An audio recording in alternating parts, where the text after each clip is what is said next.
A millionaire visits his son's grave and finds an Australian woman crying with a child. The wind blew with a coldness that seemed to come directly from the other world. But Robert Maxwell didn't care about the cold. He had been frozen inside for 5 years already.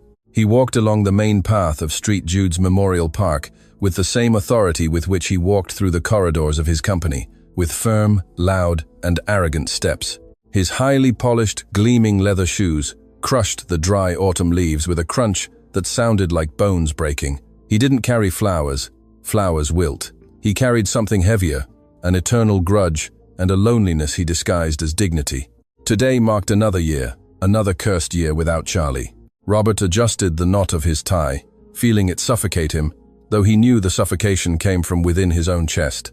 He hated this day. He hated the silence. He hated the sun daring to shine when his son was underground. And above all, he hated people. That's why he paid a fortune for the maintenance of that private section of the cemetery, so he wouldn't see anyone, so his pain would be exclusive, VIP, untouchable. But when he looked up, about 50 meters from the black marble tomb he himself had designed, he stopped dead. His eyes, accustomed to controlling everything around him, narrowed with a mix of disbelief and fury. Someone was there. It wasn't a gardener. It wasn't a security guard. It was a woman, a young woman with her back to him, with a simple ponytail and gray clothes that screamed humility from a distance, and she wasn't alone. In her arms, bundled like a precious small package, she held a baby. Robert's blood instantly boiled. He felt that poisonous heat rise up his neck. How dared they? Who had let these people in? This place was sacred. It was his territory. Seeing a stranger standing in front of the final resting place of his son, the great heir to the Maxwell name, seemed the biggest insult he had ever received in his life.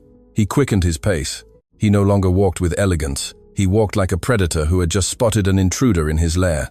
As he approached, he could hear something that churned his stomach, weeping. The woman wasn't praying in silence. She was sobbing, a broken, choked cry, one of those that escape when the soul can't bear it anymore. And the child babbled innocent sounds, oblivious to the death that surrounded her. The scene, which to anyone else would have been moving, was repulsive to Robert. In his mind, distorted by years of suspicion and bitterness, there was only one explanation: opportunism.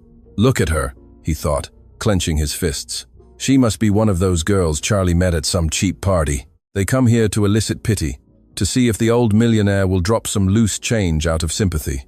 Robert's shadow fell over the woman before he said a word. She, sensing the dark presence behind her, tensed. The crying stopped abruptly, replaced by an instinctive fear. The child, dressed in a little red outfit that violently contrasted with the gray of the gravestones, turned her head, looking for the source of the shadow. Robert didn't give the woman time to turn around completely. He didn't give her time to explain herself. He didn't give her a second of courtesy. His deep, powerful voice broke the peace of the cemetery like thunder.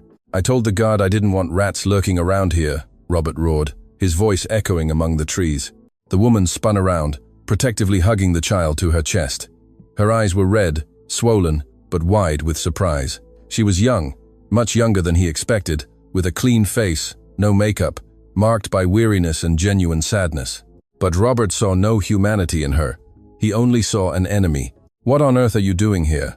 he continued, taking another step, invading her personal space, forcing her to retreat until her heels hit the edge of the grave. "This is a private enclosure, property of the Maxwell family. Can't you read the signs? Or is your ignorance as great as your audacity?" The trembling woman opened her mouth to speak, but the air caught in her throat. The child, frightened by the old man's shouting, began to cry, a shrill cry that drilled into Robert's ears. "Make that creature be quiet," he yelled, completely losing his composure. "You're profaning my son's rest with that infernal noise. Get out. Get out now before I call the police and have you dragged out." The woman, Emily, gritted her teeth. The initial fear she had felt upon seeing the imposing man in the dark navy suit was rapidly transforming into something else. It wasn't shame, it was indignation.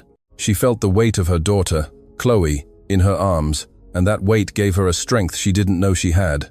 Robert looked at her with such pure contempt that it seemed physical. He scanned her from head to toe, her worn shoes, her cheap coat, the old wool blanket covering the baby. To him, she was rubbish, a reminder of everything he had tried to keep away from his son in life: mediocrity, poverty, need. "Have you gone mute?" Robert insisted with a grimace of disgust. Or are you waiting for me to pull out my wallet? Because that's what your type does, isn't it? You come to cry at the graves of rich men you couldn't ensnare in life, using a borrowed baby to see if the family throws you some crumbs. Emily felt as if she had been slapped. She took a step forward, moving away from the edge of the grave, and faced the millionaire's steely gaze. Her voice came out trembling at first, but gained firmness with each word. "You must be Mr. Robert," she said. It wasn't a question, it was an affirmation loaded with disappointment. "Charlie told me about you. He told me you were a tough man. But he never told me you were cruel." Hearing his son's name from this stranger's lips, Robert felt a pang in his heart, but his pride immediately shielded him. "Don't you dare utter his name," he spat, pointing an accusing finger that trembled with rage. "You have no right. My son was a man of class, a man of the world. He had nothing to do with this." He made a vague gesture with his hand, pointing at her clothes and the child. "If he ever made the mistake of speaking to you, it was out of charity. And now that he's dead, that charity is over." Robert stepped even closer, his face contorted by bitterness. He wanted to hurt her. He wanted her to leave and never come back. He wanted to erase her existence.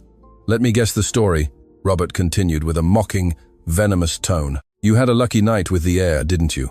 Or perhaps you were a waitress at some dive bar he frequented when he wanted to experience life. And now you come here with a bastard child in your arms, thinking the sentimental grandfather will fall for the trap."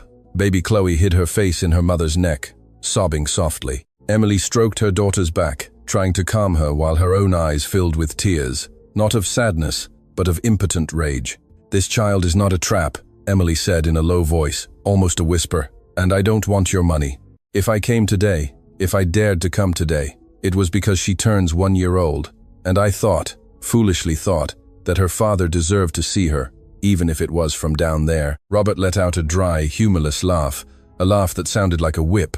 "Her father, please." Robert looked at the polished marble gravestone, then back at the woman. "My son had standards. My son knew who he was and where he belonged. The idea that he could father something with a woman like you it's biologically offensive. Look at yourself. Look at yourself and tell me if you truly believe you fit into the Maxwell world." Emily took a deep breath. The cold air burned her lungs. She could feel the man's contempt hitting her like waves against a rock. She knew he wasn't listening to her. He only listened to his own prejudices. He saw cheap clothes and assumed cheap morals. "Money doesn't buy education, sir," Emily replied, raising her chin. Her dark eyes shone with dignity. "And from what I see, it doesn't buy happiness either. You're here dressed in a suit that costs more than my house, yelling at a woman and a baby in a cemetery.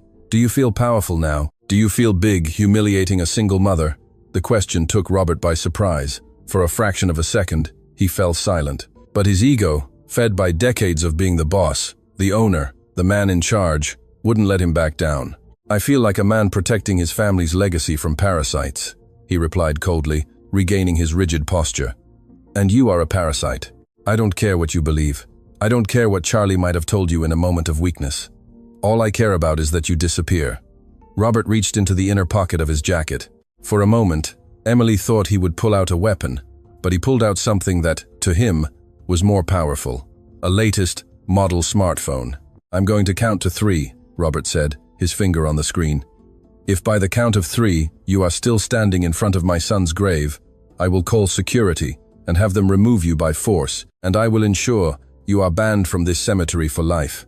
You will have nowhere to cry your lies." Emily looked at the man, looked at the cold, perfect tomb behind him, and then looked at her warm, living daughter in her arms. She understood that there was nothing she could say to break the stone wall around that old man's heart. "No, don't worry," Emily said with a calmness that unnerved Robert. "You don't need to call anyone. We're leaving now. Charlie told me his father was a difficult man, but he was wrong. You're not difficult. You're a poor man, very poor. The only thing you have is money." Emily turned around. She didn't run. She didn't hang her head. She walked slowly along the gravel path, rocking the child who gradually stopped crying. Robert stood there with the phone in his hand, trembling slightly. The woman's words echoed in his head. "The only thing you have is money." He wanted to yell at her again. He wanted to have the last word, but something in the way she walked away with that silent dignity closed his mouth. He stood alone, facing the grave, surrounded by its expensive marble and immense emptiness, as the gray and red figure disappeared among the cemetery trees. But what Robert didn't know as he angrily put away his phone was that this encounter had just detonated a ticking time bomb in his own conscience, and the ticking had already begun. Emily stopped, not because she wanted to, but because the echo of Robert's words and the vibration of his hatred seemed to have created an invisible wall in front of her. Her shoes sank into the gravel path, and for an instant she closed her eyes, inhaling the cold cemetery air, searching for the patience Charlie always told her she had in abundance.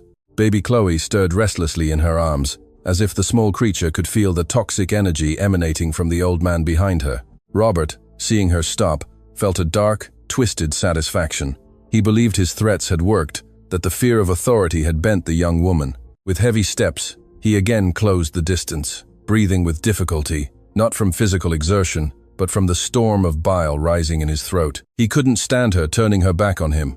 No one turned their back on Robert Maxwell. "Have you thought better of it?" Robert asked, his voice hoarse and laced with sarcasm. "Have you realized that challenging me is a game you can't win?" Emily turned slowly. There was no fear on her face, only infinite sadness, a profound pity that irritated Robert more than any insult. She adjusted the child's blanket and looked up at the grey sky before fixing her dark eyes on the Millionaire's. "I didn't stop out of fear, Mr. Robert," she said in a soft but firm voice, a voice that didn't tremble. "I stopped because Charlie made me promise him something before he died. He made me promise that I would never let his daughter grow up with resentment. And if I leave now, with this poison you're spitting, I would take that resentment home. And I don't want that near my daughter." Robert scoffed in disbelief, crossing his arms over his chest, trying to protect himself from words he didn't understand. "Stop using my son as a shield," he roared. "You didn't know Charlie. You knew a ghost, a rebellious version he used to annoy me. I raised him. I made him a man. I gave him everything he had. You gave him things," Emily interrupted, raising her voice for the first time. The sound echoed among the ancient gravestones. "You gave him bank accounts. You gave him cars. You gave him an overseas education to keep him far away, but you never gave him a home.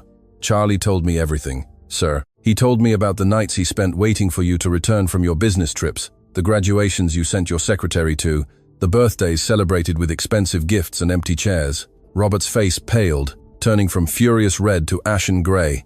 These were truths he had buried under layers of work, justifications, and sacrifices for the future. Hearing them from this woman's lips, from this nobody, was like being stabbed in the gut. "Shut up," he ordered, taking a threatening step. "You know nothing." "I know enough," Emily continued without retreating an inch. She hugged the child tighter, as if to instill the truth through her skin.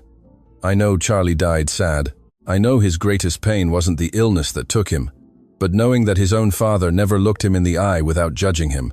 He wasn't looking for your money, Mr. Robert. He was looking for your approval, and since he never had it, he looked for it in the world, and he found us." Emily took a step towards him, a lioness defending her partner's memory. "We are not a mistake, sir. We are not a trap. We are the family he chose, because the one he had by blood was too busy counting coins. This child," Emily looked down at Chloe, who was observing the old man with curious eyes. "This child has Charlie's laugh. She has his way of sleeping, and she has the right to know that her father was a good man, even if her grandfather is a blind man." Robert felt the ground shift beneath his feet. For a second, just for a second, the image of Charlie's face superimposed on the woman's. He remembered a Christmas 20 years ago when Charlie had asked him to stay home, and he had gone to a meeting in London. The pain of that memory was so sharp that Robert had to turn it into anger to avoid collapsing. He couldn't afford to be weak in front of her. If he showed weakness, she won, and Robert Maxwell never lost. "Lies," he shouted, his voice cracking. "They're all manipulative lies to make me feel guilty. You're a consummate actress, but it won't work. My son was a Maxwell, and Maxwells don't end up with women like you." Robert turned, desperately looking for something, someone to validate his authority, someone to remove that uncomfortable truth from his sight. In the distance, he saw the cemetery's electric security buggy approaching. He raised his hand, waving it desperately. "Security, over here," he shouted with all his might. "Get this intruder off my property." The security vehicle stopped with a soft screech on the gravel. Two guards, robust men, in dark uniforms, got out with worried expressions. They knew Mr. Robert well. He was the unofficial owner of that section of the cemetery, the man whose donations kept the lawn green and the flowers fresh. Seeing him in such a state of agitation was unusual and alarming. "Any problem, Mr. Robert?" asked the older guard, looking at the scene with confusion, a millionaire on the verge of a nervous breakdown, and a young woman with a baby who seemed more like a statue of dignity than a threat. "Of course there's a problem," Robert spat, pointing a trembling finger at Emily. "This woman is harassing me. She has profaned my son's grave with scandals and lies. I want her removed from here immediately, and I want you to make sure she never sets foot in this enclosure again." The guards exchanged uncomfortable glances. They looked at Emily, who remained motionless with her head held high, though her eyes glistened with unshed tears. She didn't look like a harasser. She looked like a mother. "Madam," the guard began in an almost apologetic tone, "please, we don't want any trouble. If Mr. Robert asks you to leave, we have to ask you to accompany us to the exit. It's private, reserved property." Emily looked at the guards, then back at Robert. The old man was gasping, his face red, avoiding her gaze now that he had reinforcements. He had shielded himself behind the uniforms, unable to sustain the moral confrontation alone. "You don't need to push me," Emily said in a calm voice, though her heart pounded wildly inside from the humiliation. "I know the way, and don't worry, officer. I have no intention of staying where I'm not welcome." Emily adjusted Chloe on her shoulder. The child, sensing the tension of the moment, let out a small whimper. Emily kissed her little head, whispering something no one else heard, a promise of protection against the cruelty of the world. "Just one more thing, Mr. Robert," Emily said before taking the first step towards the exit. Her voice rang clear, cutting through the tense air. "You can throw me out of here. You can put up walls, guards, and fences. You can keep all this cold marble and your perfect flowers, but there's something you can never take out of here, no matter how much money you pay." Robert, who had been looking at the ground, looked up, caught by the intensity of her tone. "You can't take away the love Charlie felt for us," Emily declared. "That love is the only real thing left in this cemetery, and you are left with nothing." With that last phrase hanging in the air like a sentence, Emily began to walk. The guards stepped aside, making way for her with an instinctive respect. Ashamed of the order they had to carry out, they didn't escort her like a criminal. They walked a few steps behind her, heads bowed. Robert was left alone, completely alone. He watched the figures of the woman and child move away down the long avenue of trees. He should have felt relief. He should have felt the satisfaction of having defended his territory. But instead, he felt an atrocious cold that chilled him to the bone. Silence fell over the cemetery again, but it was no longer a silence of peace. It was an accusing silence. He looked at his son's gravestone. The name Charlie Maxwell shone in golden letters under the afternoon sun. Perfect. Impeccable. Dead. "I did it for you, son," Robert whispered, trying to convince himself. His voice sounded pathetic in the immensity of the place. "That woman was an opportunist. She had to be. You couldn't have loved someone like that." But the doubt, that small seed Emily had planted with her words, was already taking root. Robert slumped onto the stone bench in front of the tomb. He felt old, older than ever. His hands, which had signed millionaire contracts and built empires, now trembled on his knees. In the distance, Emily was about to cross the large wrought iron gate that marked the exit. The expulsion had been completed. The millionaire had won the territorial battle. But as he watched the grey speck disappear into the distance, Robert couldn't help but feel that he had just lost something immensely valuable, something he hadn't even known he was looking for. Suddenly, just before crossing the threshold and disappearing forever from his life, Emily paused to adjust the child's blanket one last time. And it was at that precise instant, in that fraction of a second before the story ended in tragedy, that destiny decided to intervene. Robert, with tired eyes fixed on them, saw something. A movement, a turn. The little girl, who had been with her face hidden in her mother's shoulder, lifted her head. Over Emily's shoulder, more than 50 meters away, the baby's eyes searched, as if guided by an invisible thread, for the solitary figure of the old man sitting on the bench. Robert leaned forward, narrowing his eyes. His heart gave a violent lurch in his chest. "It can't be," he murmured, his throat dry.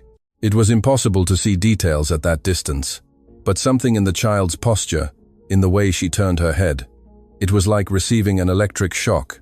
It was as if Charlie's ghost had touched his shoulder. The expulsion was over, but the real story, the story of blood and redemption, was about to begin with a single glance. The creak of the cemetery's large iron gate began to sound in the distance, a metallic, rusty sound marking the end of the scene. Emily was already a few steps from crossing the threshold to the street, towards oblivion, taking with her the scandal and shame that, according to Robert, had stained the afternoon.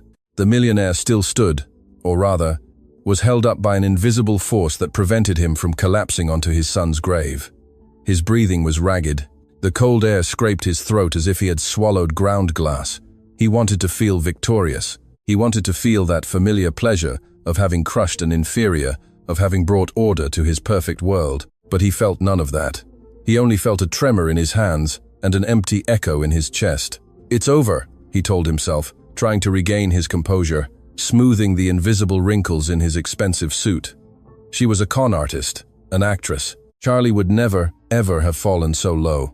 But his eyes, betraying his will, could not turn away from the receding figure of the woman. He saw her blurred, a gray smudge against the golden light of the sunset filtering through the ancient trees. And then it happened. Time, which until then had rushed with the urgency of fury, suddenly stopped. It froze. Just before leaving, Emily paused, not to look back, but to adjust the blanket covering the child, protecting her from the wind that was beginning to stir dry leaves. It was a maternal, instinctive gesture, full of a tenderness that Robert found unbearably alien, and in that movement, the angle changed. Little Chloe, who until then had been just a crying bundle, an acoustic problem, turned her head. Perhaps it was the glint of Robert's belt buckle, or perhaps it was a primitive instinct of blood calling to blood. The little one lifted herself on her mother's shoulder, searching with her gaze. At that instant, the clouds that had covered the sun throughout the argument parted. A sharp, almost theatrical ray of light crossed the cemetery diagonally. The light ignored the statues of angels, ignored the black marble of Charlie's tomb, and struck directly the child's face. Robert felt as if an invisible fist had hit his sternum. The air escaped his lungs in a painful gasp. At that distance, the details should have been imperceptible. But Robert Maxwell was not seeing with the eyes of a 70-year-old man. He was seeing with the memory of a father. The light illuminated the child's eyes, and they were not just any eyes, they were bicolored. Robert's world tilted violently. He had to grab the cold stone of the gravestone to avoid falling to the ground. His knees, which never bent before anyone, trembled like jelly. "No," he whispered, his voice half plea, half terror. "It can't be possible." There it was, unmistakable, a genetic anomaly, a one-in-a-million rarity, heterochromia. The child's right eye was a deep, almost black-brown, like damp earth. But the left eye was an electric blue, pale and bright like ice. Robert closed his eyes tightly and opened them again, hoping it was a hallucination caused by stress, by age, by the pain of the anniversary. But the image was still there. The child stared at him with a seriousness uncharacteristic of a baby, fixing that asymmetrical gaze into the old man's soul. Robert's mind traveled 30 years back in a fraction of a second. He saw newborn Charlie in the private hospital crib. He remembered the fear he himself felt seeing those strange eyes for the first time, the fear that his son was imperfect, and then the pride in knowing that this mark made him unique, a true Maxwell. That look, that bicolored gaze, had been Charlie's hallmark. It was his signature. It was the irrefutable proof Robert carried, tattooed in his memory. Charlie had those eyes, he thought, and the thought burned his brain. No one else, just him, and now her. The child blinked, and the movement was so identical to Charlie's when he was confused that Robert felt like vomiting. The physical resemblance was a silent scream, crossing the cemetery, destroying all his arguments, demolishing his arrogance, shattering the gold digger theory. This child was not a scam. This child was not a borrowed accessory. This child was his granddaughter. Robert's heart began to beat with dangerous violence, pounding against his ribs like a caged animal. Cold sweat beaded on his forehead. He felt an atrocious vertigo, a sensation of freefall. He had cast out his own blood, had called the only living thing left of his dead son a dog and a parasite. "Wait!" he wanted to shout. He opened his mouth, but no sound came out. His throat was closed by panic. He raised a hand, heavy as lead, trying to make a signal, to stop time, to rewind the tape 5 minutes, but it was too late. Emily, oblivious to the earthquake that had just devastated the millionaire's world, took the final step. She crossed the gate. The figures of the woman and child disappeared behind the stone wall. The guard closed the gate with a dry clang. The sound was definitive. It was the sound of a sentence. Robert remained paralyzed, his hand extended towards nothing, pointing into the void.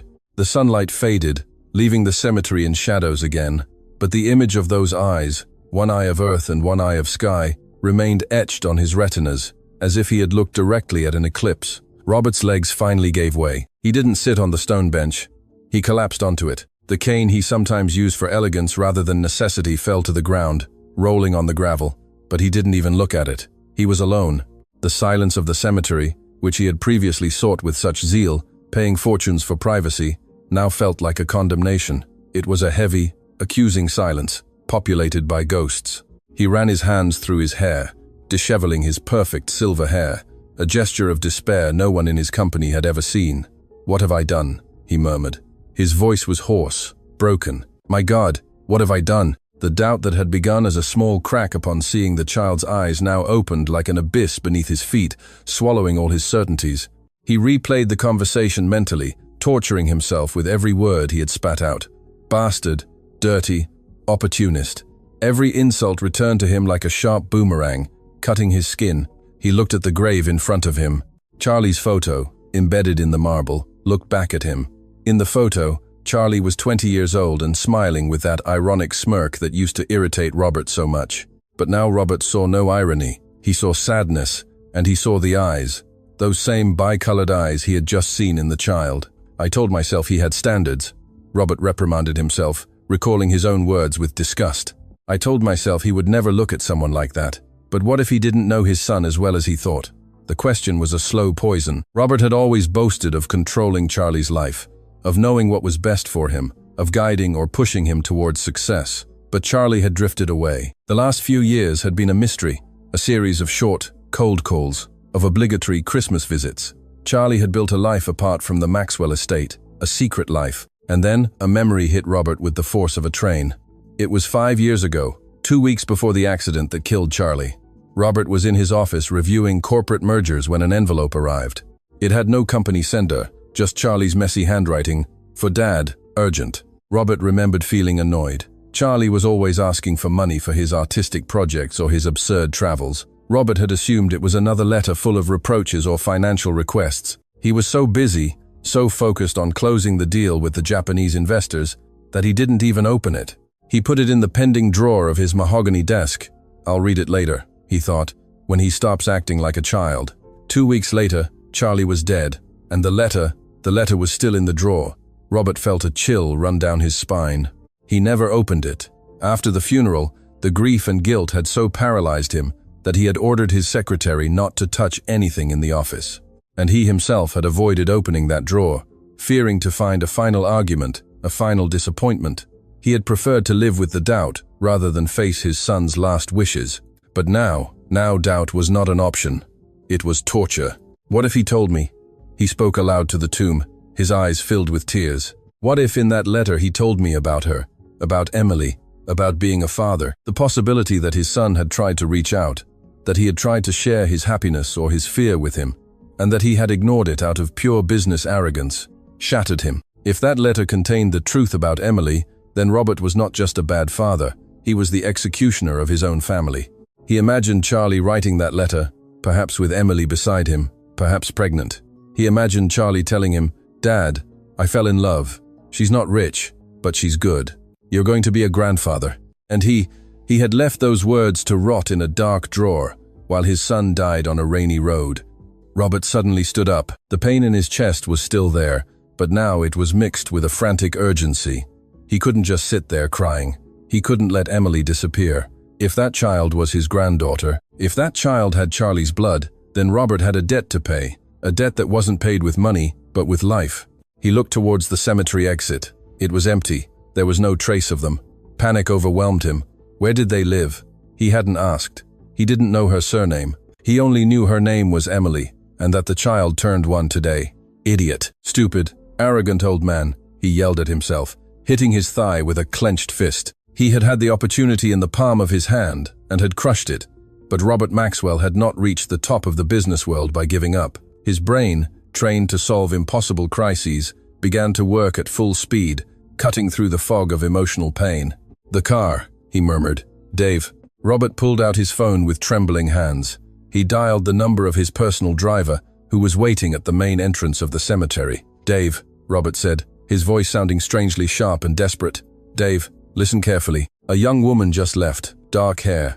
She's wearing a gray coat and carrying a baby in red. Did you see her?" There was silence on the other end of the line. "Yes, Mr. Maxwell," the confused driver replied. "She just passed the car. She was heading towards the bus stop." "Follow her," Robert shouted, forgetting all etiquette. "Don't lose sight of her." Start the car and follow her, but don't get too close. Don't let her see you. But, sir, what about you? I'll wait for you.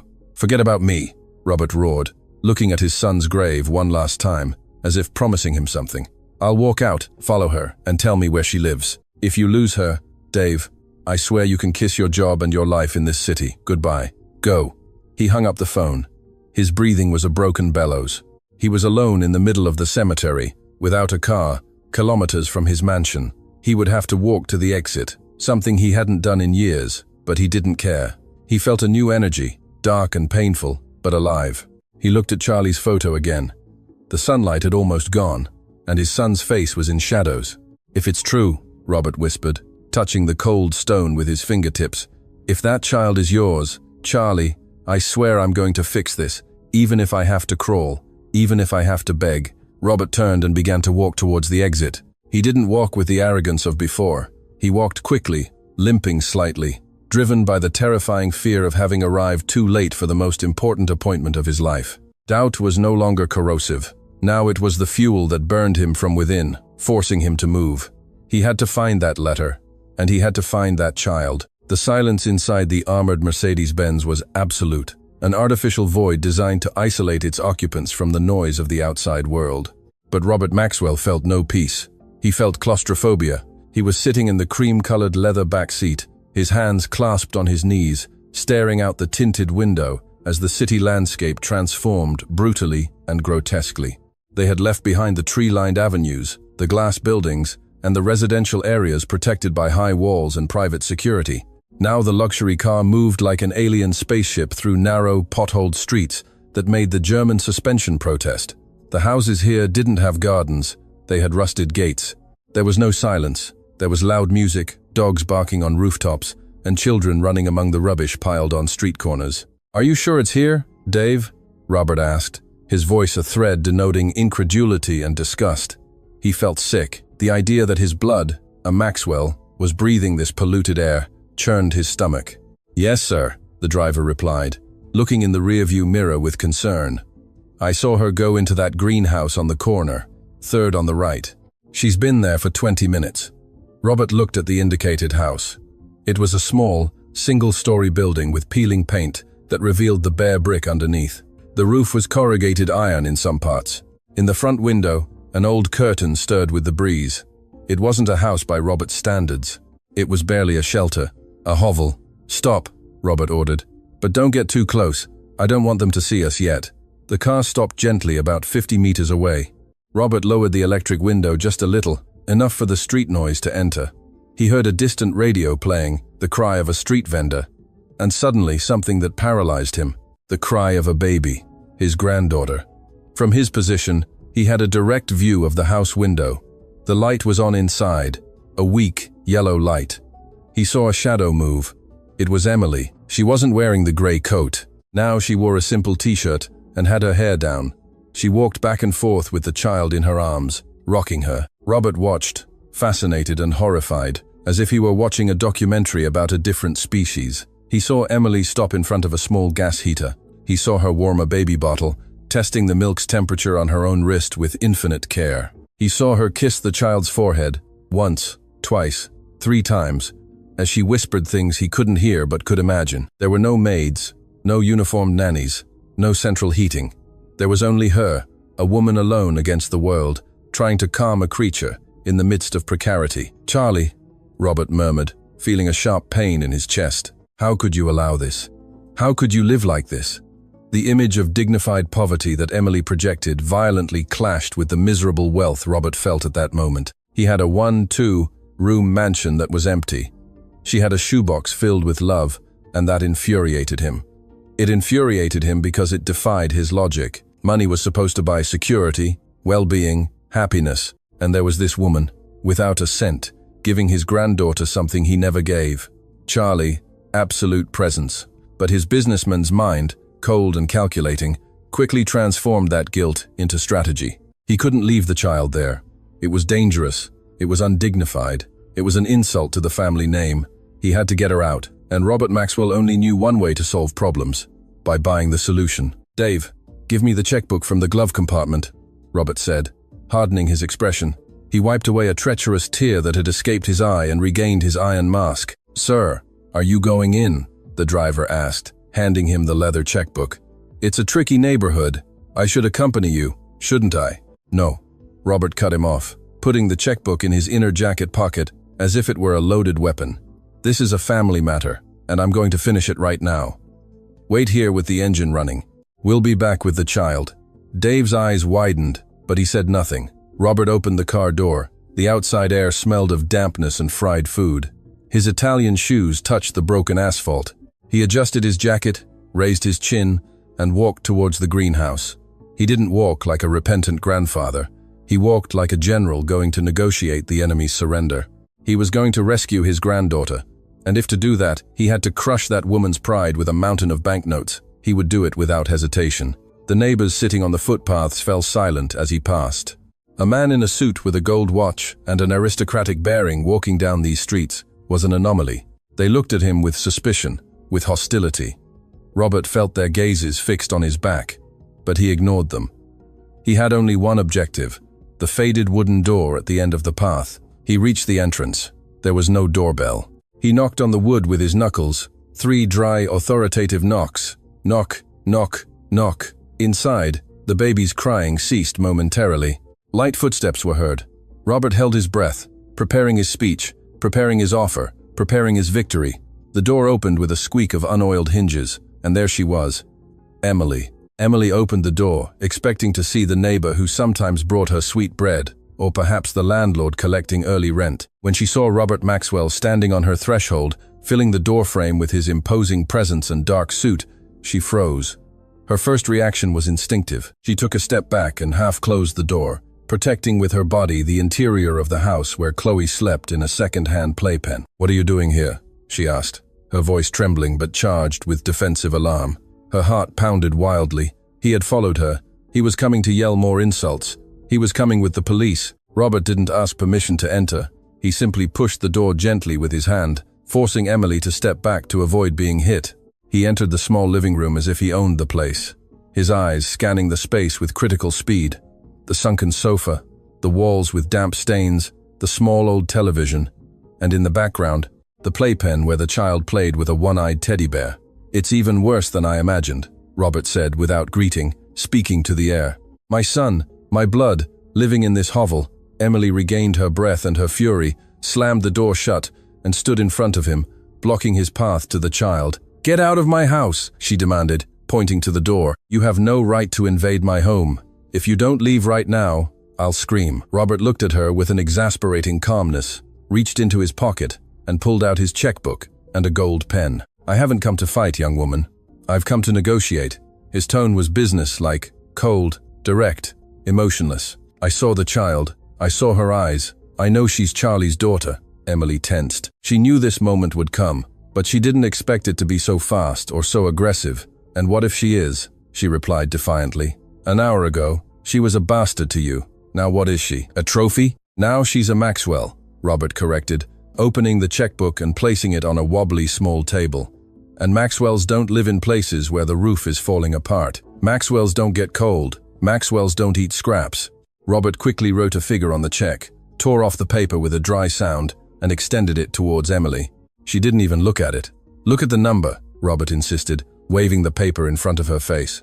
"It's more money than you could earn in 10 lifetimes working at whatever it is you do. It's enough to buy a decent house in another city, to start a business, to live like a queen." "What are you buying?" Emily asked, feeling deep disgust. Her hands were clenched into tight fists at her sides. "Custody," Robert blurted out, as if ordering a coffee. "I want the child."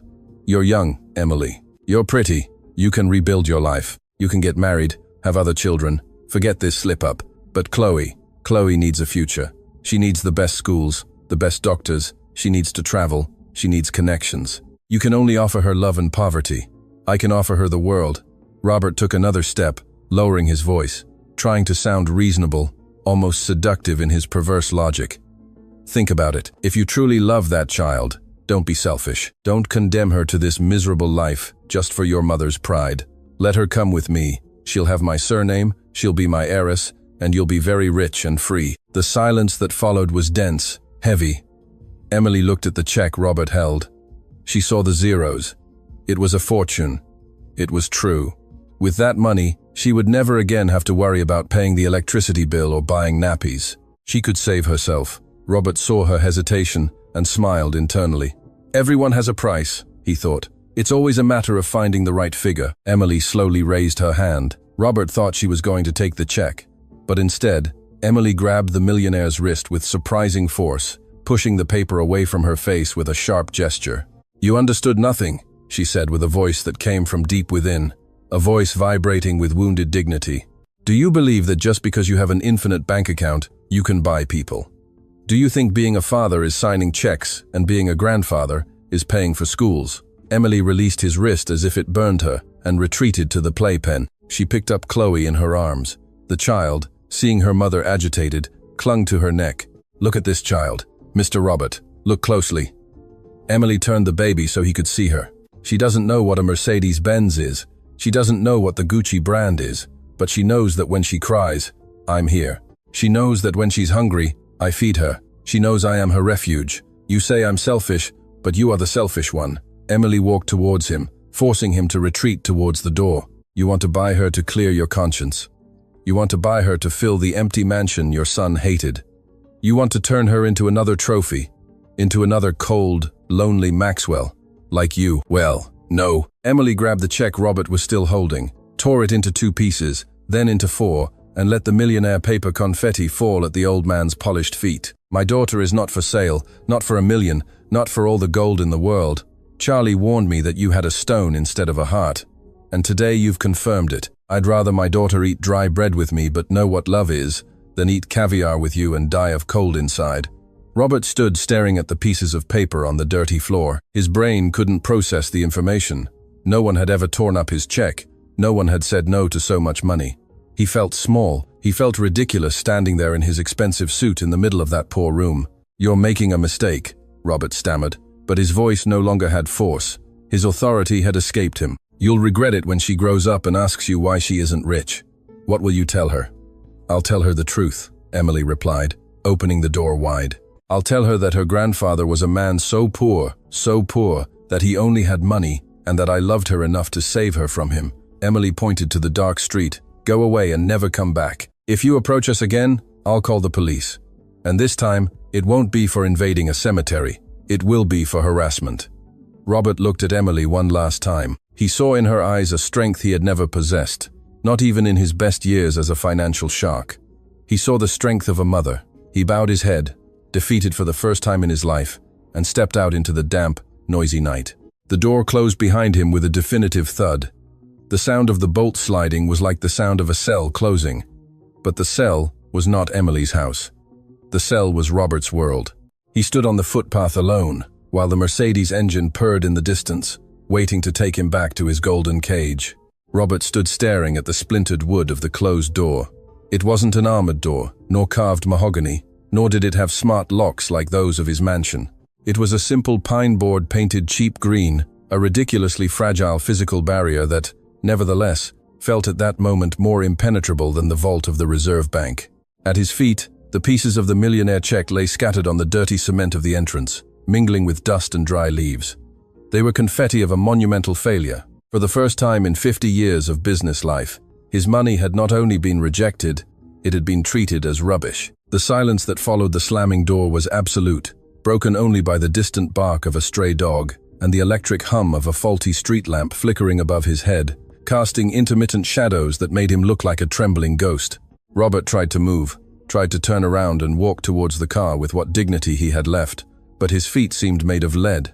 He felt a brutal pressure in his chest, a mixture of indigestion and panic. "Sir," Dave's voice, his driver, sounded behind him, laden with fearful caution. The man had gotten out of the car, seeing that the situation was prolonged, breaking protocol out of pure human concern. "Are you all right? Do you need?" Robert raised a hand to silence him. He didn't want compassion. He didn't want witnesses, but Dave had already seen everything. He had seen Robert Maxwell, the financial shark, being expelled from a shanty in the suburbs by a young woman in a t-shirt. "To the car," Robert ordered in a voice that sounded like sandpaper on stone. He didn't look at his employee. He didn't look at the neighbors who, now bolder, peered from their windows and doorways, murmuring among themselves, pointing at the rich old man who had come to disturb their peace. Robert bent down. It was a painful movement, his arthritic knees creaking, a gesture that stained the bottom of his tailored trousers with the dust from the ground. With trembling hands, he picked up one of the pieces of the torn check. It was only a fragment of bluish paper, but it contained part of his signature. He squeezed it in his fist until his knuckles turned white, his nails digging into the palm of his hand. That paper was proof of his stupidity. He walked towards the black Mercedes-Benz like a man marching to the gallows. Upon entering the car, the contrast was violent. The smell of new leather, the perfectly regulated air conditioning, the hermetic silence, everything that previously represented his success now felt like a mockery. The luxury was cold. The luxury was dead. In that greenhouse, with the smell of damp and warm milk, there was life. Here there was only isolation. To the mansion, sir? Dave asked, looking in the rearview mirror. His eyes showed a pity that burned Robert like acid. Yes, to the mansion, Robert replied, closing his eyes and leaning his head back against the seat. And Dave, turn off the radio. I don't want to hear anything.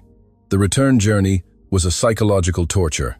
As the car glided smoothly through the broken streets of the neighborhood, Robert couldn't stop seeing images of what he was leaving behind. He saw a young father carrying his child on his shoulders on the corner, laughing as they bought some street food. He saw an elderly couple sitting on plastic chairs on the pavement, holding hands, with nothing of material value around them, but with a peace on their faces that Robert hadn't felt even on his best holidays in Monaco. They have everything, he thought, and the thought provoked a nauseating vertigo. And I have nothing.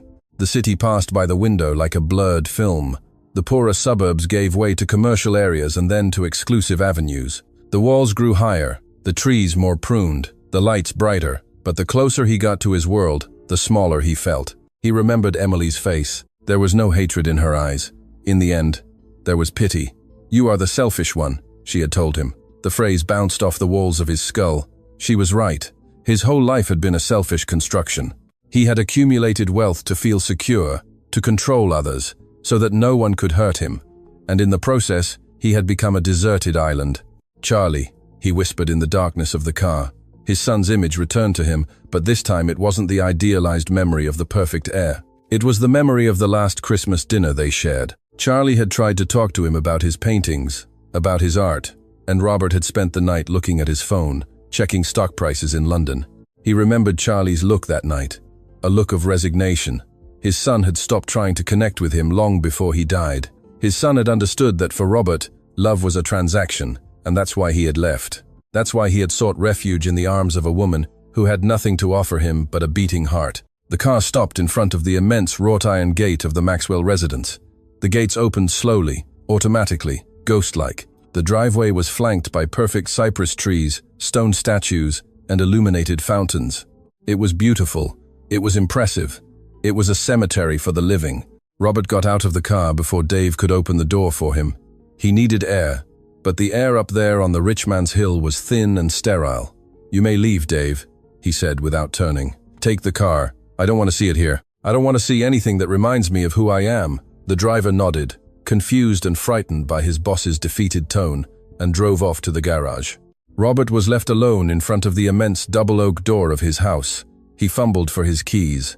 His hands trembled so much that it took him almost a minute to hit the lock. When the mechanism finally clicked and the door opened, the sound echoed like a gunshot in the silent night. He entered, and the darkness of the house swallowed him whole. The mansion was dimly lit. Robert never allowed the staff to leave lights on unnecessarily. It was one of his many absurd rules about discipline and control. Now that darkness felt oppressive, dense, as if the shadows in the corners were alive and watching him. His footsteps echoed on the marble of the foyer. Thud, thud, thud. A solitary, rhythmic, pathetic sound. Mr. Maxwell, Maureen's voice, the housekeeper, came out of nowhere, making him jump. The woman appeared from the service hallway, drying her hands on her apron. She had the tired expression of someone who had served a tyrant for 30 years. We weren't expecting you so early. Would you like me to serve dinner? Robert looked at her. He really looked at her for the first time in years. He saw the wrinkles around her eyes, the gray hair escaping her bun, her hunched posture. Maureen had been there when Charlie was born. Maureen had cleaned the child's scraped knees when he fell off his bike because Charlie's mother was at the club and Robert was at the office. Maureen had cried more at the funeral than any of the company partners. No, Robert said. His voice cracked, and he had to clear his throat to regain control. "I'm not hungry, Maureen. I've prepared your favorite soup, sir, and the steamed fish. It's all ready." "I said no," Robert shouted, and the shout reverberated off the high walls of the foyer, making the crystals of the chandelier vibrate. Maureen took a step back, startled, accustomed to his outbursts of temper, but surprised by the raw despair in this particular shout. Robert raised a hand to his face, covering his eyes. "Sorry," he whispered. The word felt strange on his tongue. He couldn't remember the last time he had apologized to an employee. "I'm sorry, Maureen. Go rest, please. Just go. Leave me alone." The woman looked at him strangely, nodded slowly, and disappeared into the shadows of the hallway, leaving him alone with his echo. Robert walked to the grand living room. He slumped into his favorite leather armchair in front of the unlit fireplace. The room was enormous, decorated with original paintings by famous artists, Persian rugs, and ancient sculptures. Everything was immaculate. There wasn't a speck of dust. Nothing was out of place, and that was the terrible thing. It was a magazine house, not a home. In Emily's house, there were toys on the floor, there was the smell of food, there was clutter. Here, the order was deadly. He took the crumpled piece of check he still held from his pocket. He smoothed it over his knee. The moonlight entered through the large window, illuminating the torn paper. "My daughter is not for sale," Emily had said. Robert closed his eyes, and in the darkness of his mind, he saw the child's eyes again, those bi-colored eyes. The blue eye judged him with the coldness of truth. The brown eye looked at him with the warmth of the earth he had despised. He felt a pang in his stomach, a hunger that wasn't for food. He got up, driven by a masochistic need, and walked towards the staircase. He ascended the steps slowly, holding onto the railing like a decrepit old man. He didn't go to his bedroom. His feet carried him almost without his permission to the end of the second-floor hallway. The door was closed. It was always closed. It was Charlie's room. Robert placed his hand on the doorknob. It was locked. He entered. The air inside was stale, still, preserved like a time capsule. Everything was exactly as Charlie had left it 5 years ago. The bed was unmade. Robert had forbidden Maureen to make it, in a rare and macabre gesture of grief. The dry brushes on the desk, the sketches taped to the walls, the clothes thrown on a chair. It smelled of turpentine and old dust. Robert turned on the small desk lamp. The yellow light illuminated his son's creative chaos. And there, amidst that disorder, Robert saw the man his son had been. Not the executive he wanted to mold, but the sensitive artist, the dreamer. He saw sketches of faces, many faces, and suddenly his heart stopped. In one of the open notebooks on the table, there was a charcoal drawing. It was a quick portrait, made with strokes full of love. It was the face of a woman with her hair tied back and a gentle smile. It was Emily. And below the drawing, a date and a sentence written in Charlie's hurried hand. "Emily and the news. I'm going to be a dad. I'm scared. But it's the happiest fear of my life. I wish I could tell him without him being disappointed." Robert let out a groan that seemed to rip something from his throat. He fell to his knees in front of the desk, clutching the notebook as if it were a sacred relic. "You knew?" Robert cried. Hot, thick tears began to fall onto the paper, smudging the charcoal. "You wanted to tell me. You wanted to share it with me." He read the phrase over and over, without him being disappointed. That was the legacy he had left his son, the fear of disappointment. Charlie hadn't hidden his family out of malice. He had hidden them, to protect them from his father's judgment, to protect Emily and the child from the same poison Robert had spewed that afternoon in the cemetery. "I'm a monster," Robert said to the empty room. The truth fell upon him with the weight of a tombstone. "I killed our relationship. I pushed him away. And today I almost lost the only thing left of him, out of the same arrogance." The millionaire collapsed to the floor, clutching the sketchbook, surrounded by the ghosts of his mistakes. He cried as he hadn't cried at the funeral. He cried with choked sobs, hitting the floor with his fist. He cried for the lost years, for the unshed hugs, for the words of pride he had swallowed. He cried because he had millions in the bank, but he was the poorest man on earth. The night advanced, covering the mansion with a mantle of silence, but in that room, an old man was dying. The relentless Robert, the tyrant, the businessman, was bleeding out on the wooden floor, and amidst the rubble of his shattered ego, something new, something fragile and painful, was beginning to be born. Robert looked up at the full-length mirror in the corner of the room. He saw his reflection, an old man with a wrinkled suit, red eyes, a face stained with tears and dust. He saw himself as pathetic, but for the first time in decades, he saw himself as real. "No more," he whispered, getting to his feet with difficulty. All his bones ached, but his mind was strangely clear. No more money, no more checks, no more pride. He looked at Emily's drawing one more time. Tomorrow, he promised himself, and promised his son's ghost. Tomorrow, I won't go as Mr. Robert. Tomorrow, I'll go as your father. And if I have to kneel in the mud for her to forgive me, I'll kneel until roots grow from me. He turned off the light in Charlie's room, but he didn't close the door. He left it ajar, an invitation, a change. He stepped into the dark hallway, not to sleep, but to plan the most difficult battle of his life. The battle to earn the right to be family, not with a checkbook, but with a naked heart in his hand. True redemption was about to begin, and he knew it would cost him much more than his fortune. It would cost him his pride. The sky over the city had completely closed in, transforming the day into a heavy, gray twilight that threatened to suffocate the world. More than 24 hours had passed since the incident at the cemetery, but for Robert Maxwell, an entire lifetime had gone by. The rain began to fall shortly after noon, first as a soft warning, then as a biblical punishment. The streets became rivers of dirty water, and traffic stopped, paralyzed by the storm. But none of that stopped Robert. This time there was no armored Mercedes-Benz, no uniformed driver opening his door. Robert had dismissed Dave for the day with a blunt order, "No one accompanies me."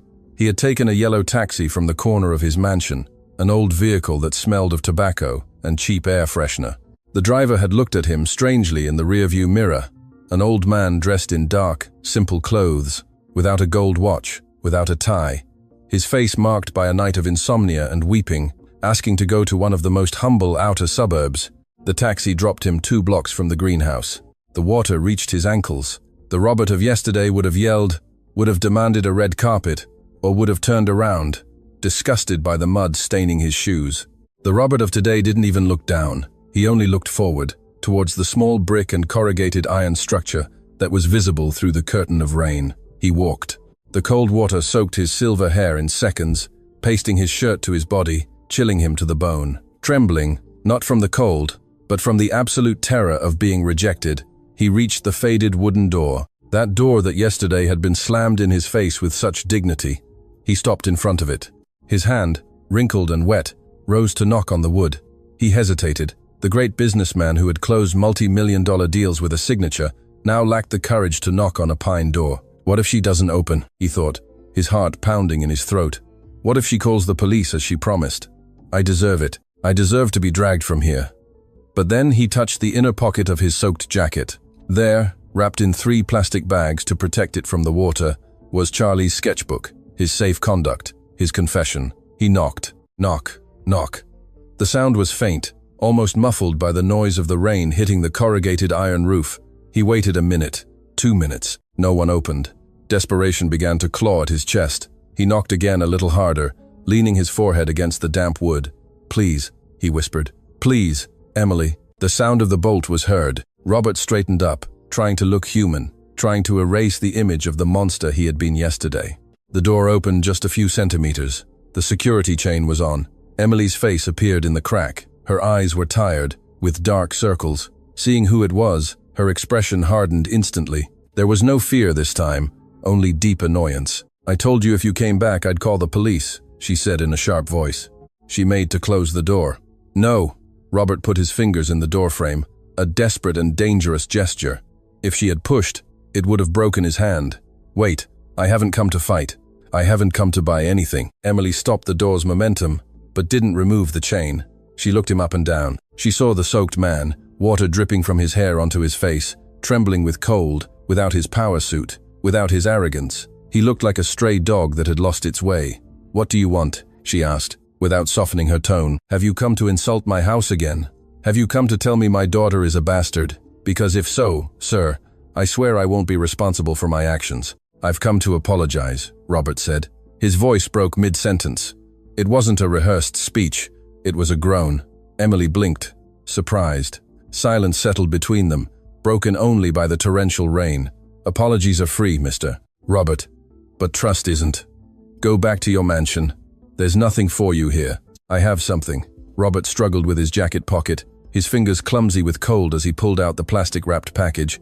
"I have something that's yours. Something, Charlie. Something he wanted you to have." Emily looked at the bundle in his hands. The mention of Charlie's name disarmed her. Curiosity and pain mingled in her gaze. Slowly, very slowly, She removed the security chain, opened the door, but stood in the threshold, blocking the way. Robert didn't try to enter. Instead, he did something that broke the last fragment of his ego. There, in the small concrete entrance, under the rain falling from the eaveless roof, the great Robert Maxwell bent his knees. He knelt. He didn't care about the mud. He didn't care about the pain in his joints. He knelt before the woman he had called a gold digger. He knelt before the mother of his granddaughter. Emily brought a hand to her mouth, stifling a cry of surprise. She took a step back, shocked. "What are you doing?" she murmured. "Get up. Please, get up." "No," Robert said, looking up. Tears mingled with the rain on his face. "Look at me, Emily. Look at me closely. I'm not the owner of the world. I'm a stupid old man who lost his son to pride. I'm a poor man who yesterday offered you money because it's the only thing I know how to give, because I have no soul." Robert extended the notebook, awkwardly removing the wet plastic. He opened it to the marked page. The paper was a little damp at the edges, but the charcoal drawing was intact. Emily's face smiled from the paper, drawn with the love only Charlie knew how to capture. "I found this last night in his room," Robert sobbed, offering her the notebook as if it were his own heart. "He loved you. He truly loved you. And he was afraid to tell me because he knew. He knew I would ruin it, and he was right. I ruined it. Even after he died, I almost ruined it." Emily took the notebook, her hands trembling. She looked at the drawing, recognized Charlie's handwriting below. "I'm scared, but it's the happiest fear of my life." A sob escaped Emily's throat. She pressed the notebook to her chest, closing her eyes. She felt Charlie in that room, in that drawing, in the rain. "I don't want custody," Robert continued, speaking quickly, desperately for her to understand. "I don't want to take her from you. She is yours. You are her mother. You are the one who kept her alive and happy while I was rotting in my money. I just want you to know that I was wrong. And if someday, a long time from now, you can find a milligram of pity in your heart to let me see her, just see her, I will thank you until the day I die." Robert bowed his head, defeated, awaiting the final slam of the door. He was kneeling in the puddle, destroyed, exposed.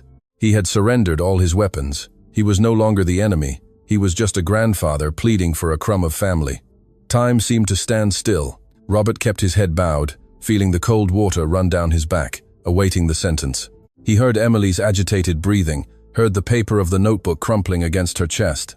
Then he felt a touch. It wasn't a blow, it wasn't a shove. It was a warm, small hand that rested gently on his soaked shoulder.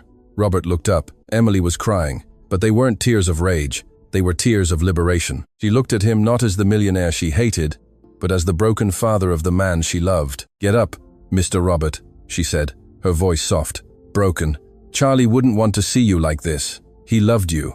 Despite everything, he always hoped you would call." "I don't deserve it," he whispered, unable to move. "No one deserves anything," Emily replied, pulling his arm to help him up. "But Chloe deserves a grandfather, and Charlie deserves his father to know his daughter." Emily stepped aside, leaving the space clear in the doorframe. "Come in," she said. "You're soaked. You'll get sick." Robert stood up, stumbling. He looked inside the house. It no longer seemed like a dark, poor hovel. It seemed like a sanctuary. It seemed like the warmest place on earth. He took a hesitant step and crossed the threshold. The warmth of the small heater hit him immediately, contrasting with the cold on his skin. It smelled of baby powder and freshly brewed coffee. Emily closed the door behind him, shutting out the storm, the noise, the cruel world. "Wait here," she said, pointing to the sunken sofa he had despised yesterday. "I'll get you a towel, and I'll bring her." Robert stood in the middle of the room, dripping water onto the polished concrete floor, but he didn't dare to sit down. He felt he would dirty everything with his presence. He looked around with new eyes. He saw photos of Charlie taped to the wall, photos he had never seen. Charlie laughing in a park, Charlie painting a mural, Charlie embracing Emily with a swollen belly. He was happy, Robert thought, and a painful peace flooded his chest. Without my money, without my approval, he was happy. Emily returned with a worn but clean white towel and handed it to him. Robert dried his face and hands, feeling unworthy of such care. And then Emily turned towards the playpen in the corner of the room. "Chloe, my love," she whispered, picking up the child. "Look who's here." Robert held his breath. His heart pounded so hard he feared it would burst. Emily approached with the child in her arms. The little one was wearing a yellow cotton onesie. Her hair was messy, and her cheeks were pink from sleep. And there were the eyes, Chloe looked at him, the brown eye and the blue eye fixed on him. There was no judgment in that gaze. There was no resentment for yesterday's insults, only a pure, innocent, absolute curiosity. The child stretched a chubby little hand towards him, fascinated by the silver glint of his wet hair. "Hello," Robert said. His voice was a thin, trembling, soft thread, a voice he hadn't used since Charlie was a baby. "Hello, little one." Emily took another step closer, breaking the last barrier of security. "Do you want to hold her?" Robert looked at her in panic. "I'm wet. I'm dirty. I don't know." "She's your granddaughter, Robert," Emily said, calling him by his first name for the first time, without the Mr. or the title, just the man. "She doesn't see your clothes. She sees you." With hands that trembled violently, Robert extended his arms. Emily gently placed the child. The weight was light, but it felt as if he had been given the entire universe. Chloe instinctively snuggled against his chest, grabbing the lapel of his wet jacket with her little hand. Robert closed his eyes and buried his nose in the child's soft hair. It smelled of life. It smelled of future. It smelled of forgiveness. A deep, guttural sob escaped his chest. Robert wept. He wept, holding his granddaughter, rocking her awkwardly. He felt the ice that had covered his heart for 5 years break, melt, dissolve into warm tears. "Forgive me, Charlie," he whispered against the child's little head. "Forgive me, my son.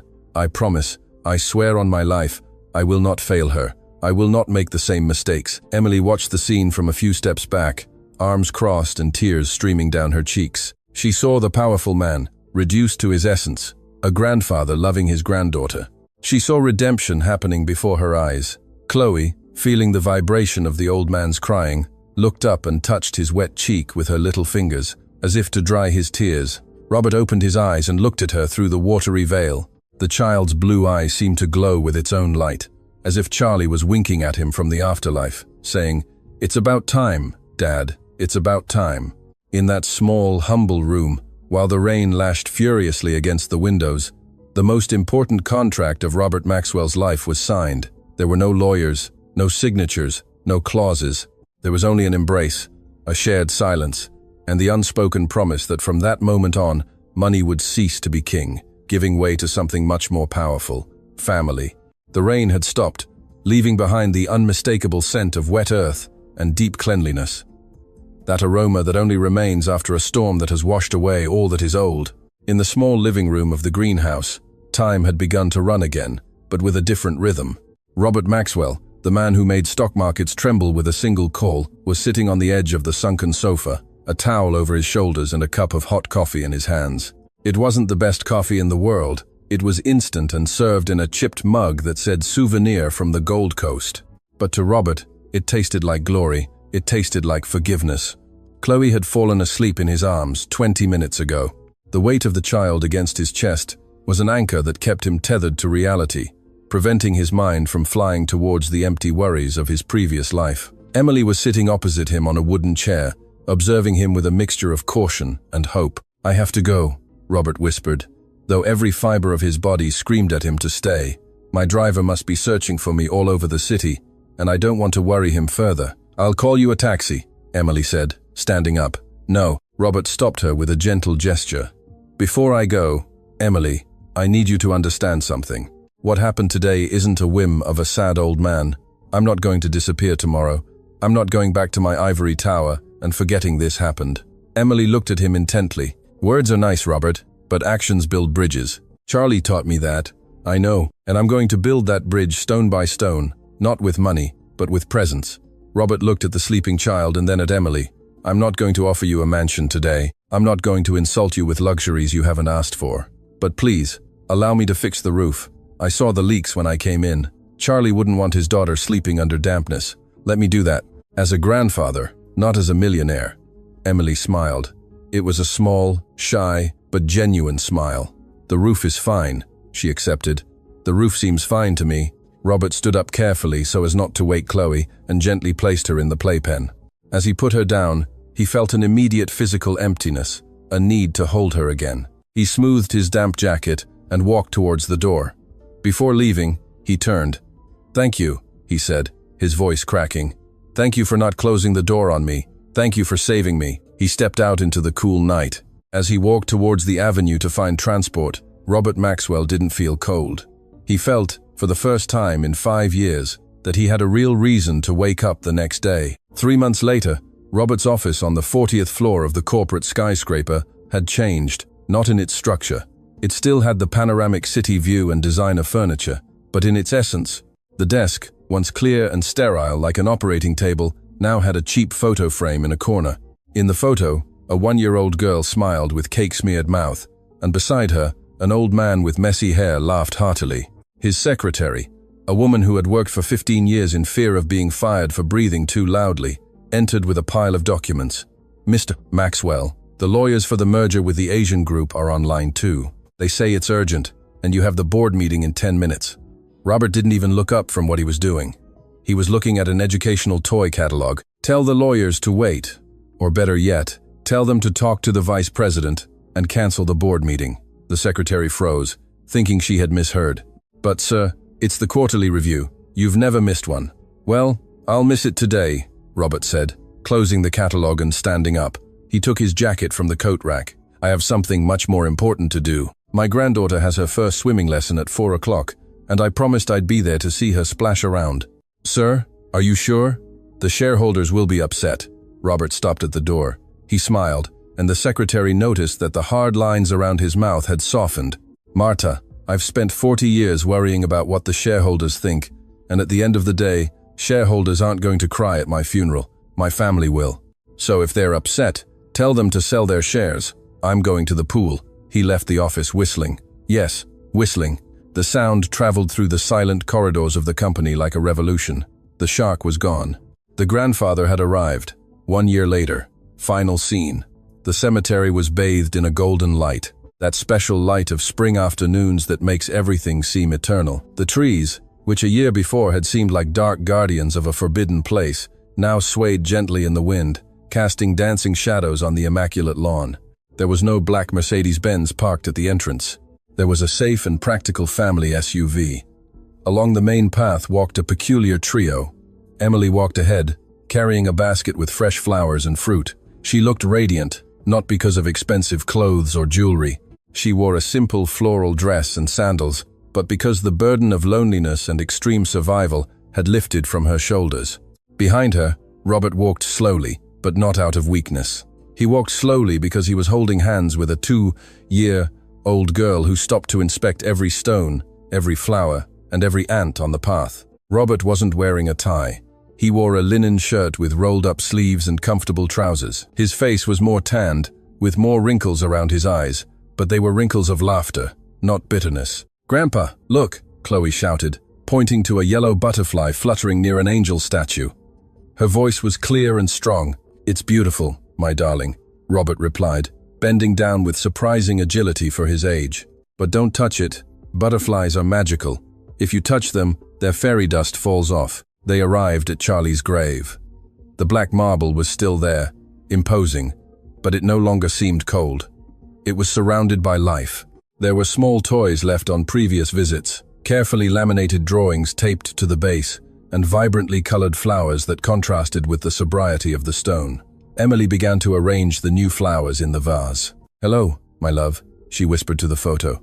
"Here we are, as promised. Your daughter can already say full sentences, and she's as stubborn as you and her grandpa." Robert stood for a moment, looking at his son's photo. He no longer felt the sharp, toxic pain of guilt.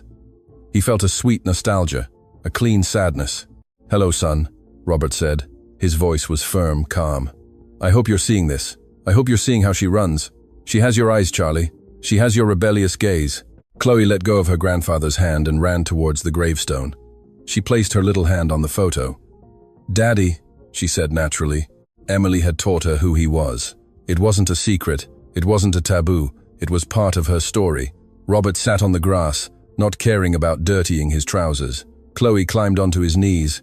"You know, Charlie," Robert continued, stroking the child's hair, "for a long time, I thought I had failed you because you didn't become the businessman I wanted. I thought you had wasted your life, painting pictures and traveling. How wrong I was." He looked at Emily, who was sitting on the other side of the grave, smiling at them. "You built something much bigger than any company I ever founded. You built this. You built love. You found an extraordinary woman who taught me, at 70 years old, what it means to be a real man." And you left me this gift, this second chance not to be a total failure. A solitary tear rolled down Robert's cheek, but Chloe quickly wiped it away with her index finger, laughing. "Don't cry, Grandpa," she said. "I'm not crying from sadness, Princess," he replied, kissing her little hand. "I'm crying because I'm the richest man in the world, and I don't have a single cent in my pockets right now." The sun began to set, painting the sky with oranges and purples. It was time to leave. "Let's go. Dad needs to rest," Emily said, extending her hand towards Robert. The old man took the young mother's hand, a gesture that a year ago would have been unthinkable. A union of two opposite worlds. Now it was the most natural bond in the universe. They stood up together. "Goodbye, son," Robert murmured, touching the stone warmed by the sun. "Thank you for waiting for me. Thank you for not giving up on me. See you Sunday." The three began to walk back towards the exit. The shadows of the trees lengthened, but they walked towards the light. "Grandpa, can I have an ice cream?"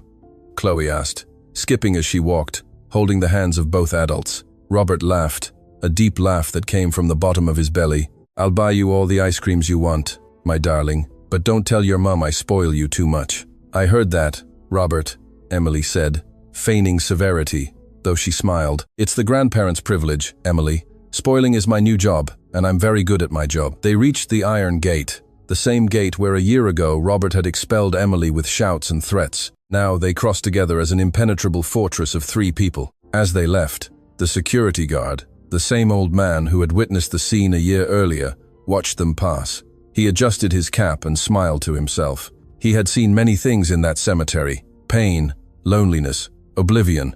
But rarely, very rarely, had he seen a miracle. And seeing Robert Maxwell carrying his granddaughter on his shoulders, laughing with the daughter-in-law he once despised, was undoubtedly a miracle. The millionaire had died that rainy day a year ago.